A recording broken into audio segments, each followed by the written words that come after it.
The Bengali টিউশনে তোমাদের সকলকে স্বাগত। আমি শুভময়। আজ তোমরা যারা সিবিএসসিতে পড়ছো, তোমাদের কিছু প্রশ্নোত্তর নিয়ে আজ তোমাদের সামনে আলোচনা করব। বলতে পারো মডেল কোশ্চেন। মানে আমি মোটামুটি ধরো 5-6টা মডেল কোশ্চেন সেট তোমাদের সামনে উপস্থাপন করব। এটার দ্বারা তোমরা অনেকেই উপকৃত হবে আশা করি। তোমরা যারা এবার সিবিএসসিতে ক্লাস 10-এ যারা বোর্ডস দিচ্ছ, একটু সামান্যভাবে দেখে নেবে। দেখলে পরেই তোমরা অনেক উপকার পাবে। তো এর মধ্যে থাকছে প্রশ্ন উত্তর, পোস্টমাস্টার, কাবুলিওয়ালা, দান প্রতিদান, 4টে গদ্য, 4টে পদ্য, এছাড়াও কিছু কিছু গ্রামার পার্ট নিয়েও আমি আলোচনা করেছি। শুধুমাত্র একটি নয়, পরপর অনেকগুলি আমার প্লেলিস্টে ঢুকে তোমরা খুঁজে পাবে। অনেকগুলি মডেল কোশ্চেন তোমাদের সামনে এখন আমি তুলে ধরবো। চলো তাহলে বেশি কথা না বলে শুরু করি। আমার পানি আর আমার জল জীবনের জন্য কার লেখা কোন কবিতার অন্তর্গত? আলোচ্য অংশে কবি কি বক্তব্য করতে চেয়েছেন, মানে কি বিষয় বস্তু? উত্তর: আলোচ্য অংশটি পদাতিক কবি সুভাষ মুখোপাধ্যায়ের একাকারে কবিতার অন্তর্গত। আলোচ্য অংশে কবি বাংলাদেশের দুটি সম্প্রদায়ের অভিন্ন হৃদয়ের কথা এখানে ব্যক্ত করেছেন। জীবন ধারণের জন্য জল অত্যন্ত জরুরি কেন? জীবনের জন্য জলের প্রয়োজন অনস্বীকার্য। হিন্দুরা যাকে জল বলে, মুসলমানরা তাকে পানি বললেও বস্তুত তা একই জিনিস। পিপাসা নিবৃত্তির জন্য উভয় সম্প্রদায়ের জল দরকার, কারণ জলের অপর নামই জীবন। জীবন ধারণের জন্য জল অত্যন্ত জরুরি। উভয়ের মধ্যে যেন একটা ষড়যন্ত্র চলছে। কার লেখা কোন গল্পের অন্তর্গত? উভয় বলতে কাদের বোঝানো হয়েছে?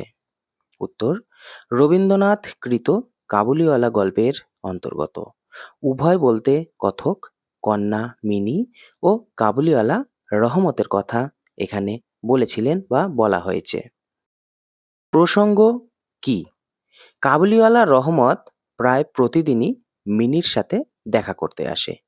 যেদিন সকালে আসতে পারবে না, সেদিন সন্ধ্যায় আসে। তারপর ঘরের কোণে দুজনের হাসি পরিহাস চলতে থাকে।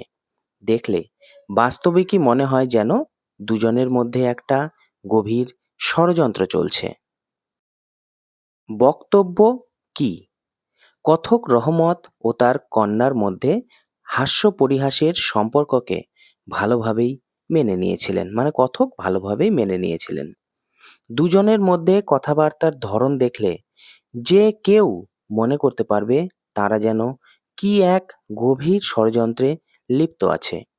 কথক অবশ্য এই সম্পর্ককে মন থেকে মেনে নিয়েছিলেন। জনমানবহীন স্টেশন, আকাশ ভরা তারায়, এমন একটি দেশে আসলে সকলে পথ হারায়। কার লেখা কোন কবিতার অন্তর্গত? প্রসঙ্গ কি? আলোচ্য অংশটি কবি শক্তি চট্টোপাধ্যায়ের 3 পাহাড়ের কোলে কবিতার অন্তর্গত। আলোচ্য অংশে কবি 3 পাহাড়ের কোলে অবস্থিত অবস্থানটির নৈসর্গিক সৌন্দর্যের বর্ণনা প্রসঙ্গে এ কথা বলেছেন। আলোচ্য অংশের তাৎপর্য কি? 3 জনে মিলে 3 পাহাড়ের কোলে অন্ধকারে নেমে সেখানকার অনুপম প্রাকৃতিক দৃশ্য দেখে মুগ্ধ হয়।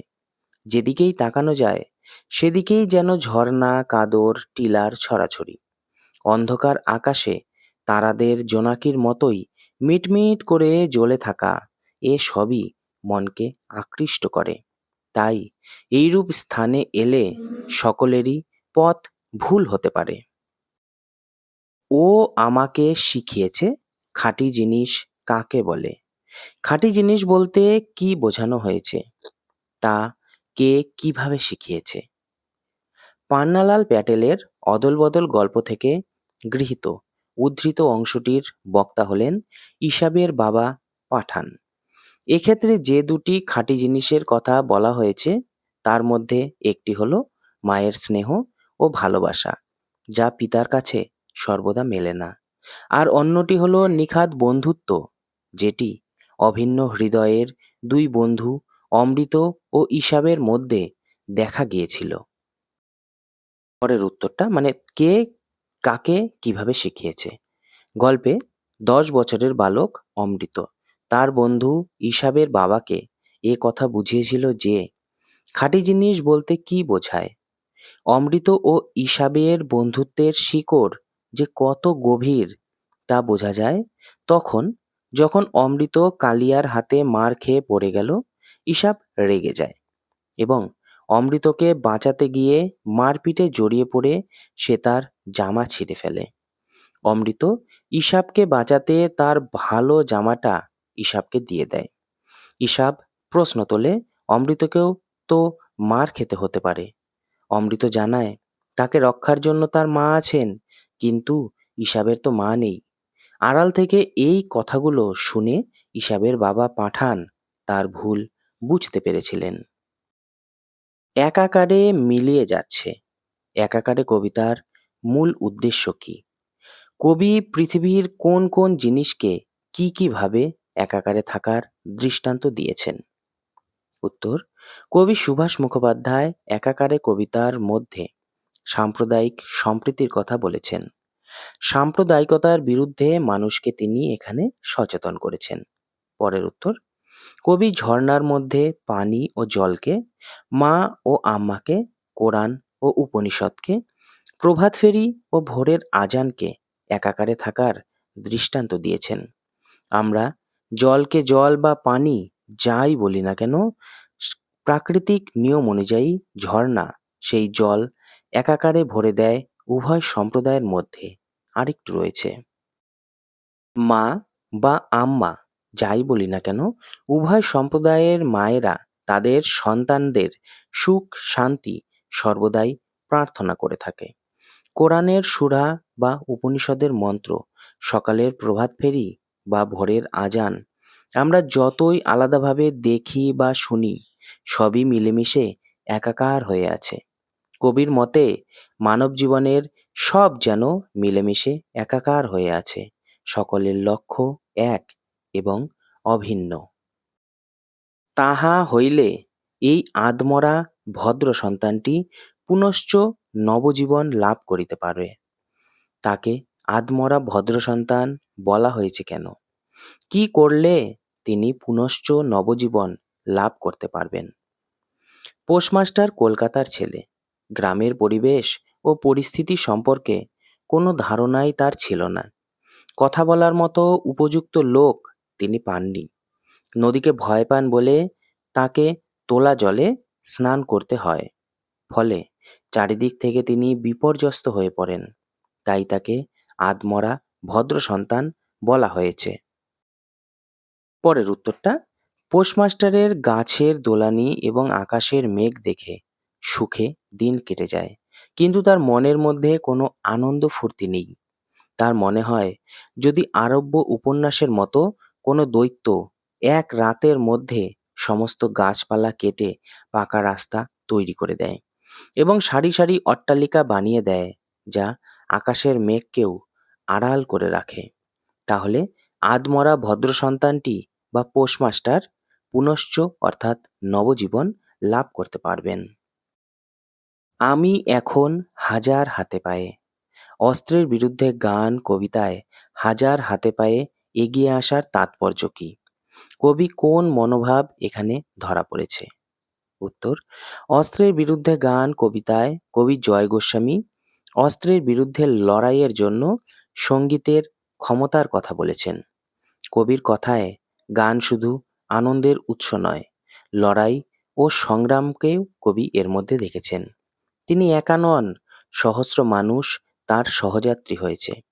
ভারতের স্বাধীনতা সংগ্রামে কিংবা পৃথিবীর বিভিন্ন গণমুক্তি সংগ্রামের ইতিহাসে প্রমাণ করে যে যুগে যুগে মানুষের প্রতিবাদের অস্ত্র হয়েছে গান। অংশটির উত্তর মানে কোন মনোভাব এখানে ধরা পড়েছে? কবি জয় গোস্বামী আগলে ধরে সমস্ত স্বাধীনতার লড়াইয়ের অস্ত্র নয়, গানকে অবলম্বন করে সবকিছু প্রতিহত করতে চান। কবি মনে করেন সাম্রাজ্যবাদী শক্তির লেলিহান শিখা পৃথিবীর বুকে ভয়াল রূপে সৃষ্টি করলেও গান পারে মানুষকে বাঁচার ভরসা দিতে। চিল শকুন যেমন ধ্বংসের বার্তা বয়ে আনে, তেমনি বসন্তের কোকিল শান্তির মধুর গান শুনিয়ে পৃথিবীকে নতুন করে বাঁচিয়ে তোলে। সব প্রসঙ্গ ব্যাখ্যা লেখো। এখানে দুটি লাইন আছে দেখো। সহজ করে বাঁচা কি আর খাঁচাতে সম্ভব? তিন পাহাড়ের নকশিকাঁথায় শিশুর কলরব। উত্তর দেখো। আধুনিক কবিতার খ্যাতনামা কবি দিকপাল শক্তি চট্টোপাধ্যায় প্রণীত তিন পাহাড়ের কোলে শীর্ষক কবিতাংশ থেকে আলোচ্যমান পংক্তিটি গৃহীত। খাঁচার পাখি যেমন অসহায় ও বদ্ধ, জীবনের কোনো আনন্দই যেমন তাকে আর স্পর্শ করে না, তেমনি শহরবাসীর জীবনেও নেই কোনো আনন্দ। আর এই প্রসঙ্গেই কবি আলোচ্যমান উক্তিটি করেছেন। কবি বলতে চেয়েছেন, গণ্ডিবদ্ধ জীবনে বেঁচে থাকার কোনো অর্থ নেই। শহরবাসীর জীবন সংকীর্ণ গণ্ডিতে আবদ্ধ। আরেকটু রয়েছে, গণ্ডিতে আবদ্ধ জীবন অনুভব করতে পারে না সত্যিকারের কোনো আনন্দ। সেই জীবনে কোনো আনন্দ বৈচিত্র্য কিছুই নেই, আছে শুধু গতানুগতিকতা ও একঘেয়ামি। তিন পাহাড়ের কোলের প্রাকৃতিক শোভা অনির্বচনীয়। সবুজ মাঠগুলিকে দেখলে মনে হয় কেউ যেন সযত্নে নকশা কেটে রেখেছে। সোনালি আলো উদ্ভাসিত হওয়ার সাথে সাথে সূর্যালোকে শিশুর কলকাকলিতে নকশিকাঁথারূপ মাঠের গ্রামগুলি মুখর হয়ে ওঠে। বহুরূপী গল্পে হরিদার ঘরটির বর্ণনা দাও। শহরের সবচেয়ে সরু এক গলির মধ্যে হরিদার ছোট একটা ঘর ছিল। সেখানে সকাল সন্ধ্যা লেখকদের আড্ডা বসত। চা, চিনি, দুধ তারাই আনতেন। হরিদা শুধু আগুনের আঁচে জল ফুটিয়ে দিতেন। এর মধ্যে তপন কোথা, কেন এমন বলা হয়েছে? তপনের লেখা গল্পটি কারেকশন করতে গিয়ে নতুন মেসোমশাই গল্পের আগাগোড়া পাল্টে ফেলেছিলেন এবং গল্পের প্রত্যেকটি লাইন তপনের কাছেই আনকোড়া মনে হয়েছিল, তাই এমন বলা হয়েছে। আজ তোমাদের একটা জবর খেলা দেখাবো। জবর খেলা সংক্ষেপে লেখো। উত্তর, কথাসাহিত্যিক সুবোধ ঘোষের বহুরূপী গল্পে আলোচ্য কথাগুলি গল্পের কেন্দ্রীয় চরিত্র হরিদা কথক ও তার বন্ধুদের উদ্দেশ্য করে বলেছিলেন। বহুরূপী সেজে হরিদা রোজগার করতেন, তাই সন্ন্যাসীর গল্প শুনে তাদের একটি জবর খেলা দেখানোর আগ্রহ প্রকাশ করেন। হরিদা একটা সাদা উত্তরীয় কাঁধে ছোট বহরের একটি থান পরে একটি ঝোলা নিয়ে রীতিমতো আর সেই জন্য বিরাগী সেজে জগদীশবাবুর বাড়িতে যান। জগদীশবাবু হরিদার চেহারা ও কথাবার্তায় মন্ত্রমুগ্ধ হন। হরিদাকে তিনি আতিথেয়তা গ্রহণের জন্য বলেন এবং তীর্থ ভ্রমণের জন্য 101 টাকা দিতে চান, কিন্তু হরিদা সেই অর্থ বা টাকা প্রত্যাখ্যান করেন। এই জবর খেলা তিনি দেখিয়েছিলেন। ইসাবের বাবা পাঠান, উনি 10 বছরের অমৃতকে জড়িয়ে ধরলেন। অমৃতকে ইসাবের বাবা কেন জড়িয়ে ধরলেন? উত্তর, প্রখ্যাত গুজরাটি সাহিত্যিক পান্নালাল প্যাটেল রচিত অদল বদল গল্পের অন্যতম প্রধান চরিত্র স্কুল পড়ুয়া কিশোর অমৃত। হোলির দিন বিকেলে কালিয়ার সাথে কুস্তির লড়াইয়ের সময় ইসাবের জামার পকেট 6 ইঞ্চি পরিমাণ কাপড় ছিঁড়ে যায়। অমৃত এ কথা জানতো, অনেক কষ্ট করে টাকা ধার করে ইসাবের বাবা ইসাবকে জামা বানিয়ে দিয়েছিল। কন্টিনিউ, আরেকটু আছে। তাই জামাটা ছিঁড়ে গেছে এ কথা শুনলে তিনি ইসাবকে চরম শাস্তি দেবেন। তাই অমৃত ইসাবের সাথে তার জামা অদল বদল করে নিয়েছিল। অমৃতও তার মা বাবার কাছে শাস্তি পেতে পারে এ কথা জেনেও সে তার পরম প্রিয় বন্ধু ইসাবকে বাঁচাতে চেয়েছিল। এই ঘটনা ইসাবের বাবা জানতে পেরে গভীরভাবে মর্মস্পর্শী হয়ে অমৃতকে জড়িয়ে ধরেছিলেন।